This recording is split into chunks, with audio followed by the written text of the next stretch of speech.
Hello students, চলো আজকে আমরা রায় ও মার্টিন প্রশ্নবিচিত্রা থেকে দশম শ্রেণীর ভূগোলের প্রথম পর্যায়ক্রমিক মূল্যায়নের মডেল 2 নিয়ে আলোচনা করি। দেখো, বিভাগ ক, একের দাগে বিকল্পগুলির থেকে সঠিক উত্তরটি নির্বাচন করে লেখো। একের একে আছে আরোহণ প্রক্রিয়ায় সৃষ্ট ভূমিরূপটি হল কেম।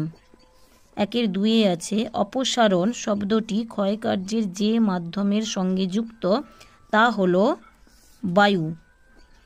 একের তিনে আছে সমভূমি অঞ্চলে নদী উপত্যকায় সৃষ্টি হয় স্বাভাবিক বাঁধ। একের চারে আছে পলল বেজনী সৃষ্টি হয় নদীর উচ্চ ও মধ্যগতির সংযোগস্থলে।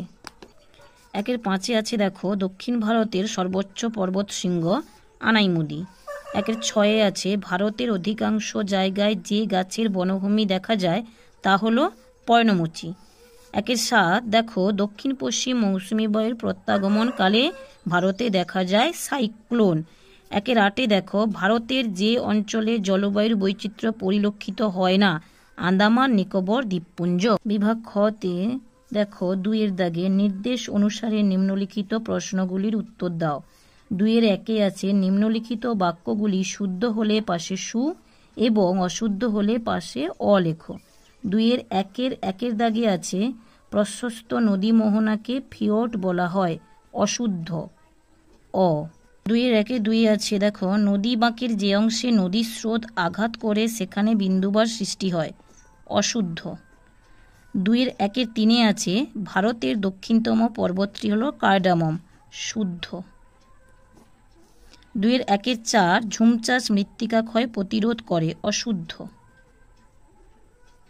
দেখো দুইয়ের দাগের উপযুক্ত শব্দ বসিয়ে শূন্যস্থান পূরণ করো।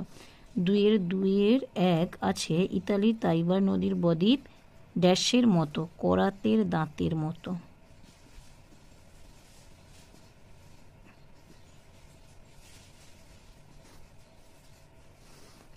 তারপর দুইয়ের দাগে আছে দেখো হিমবাহের চাপে পর্বতের গা থেকে পাথর খুলে আসে, একে বলে হিমানি শ্রম্পপাত।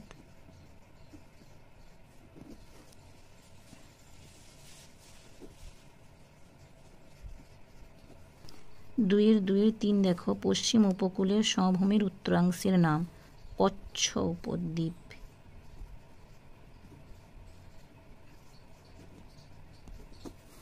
তারপর 2.2.4 দেখো গঙ্গার ডান তীরের একটি উপনদী হলো যমুনা।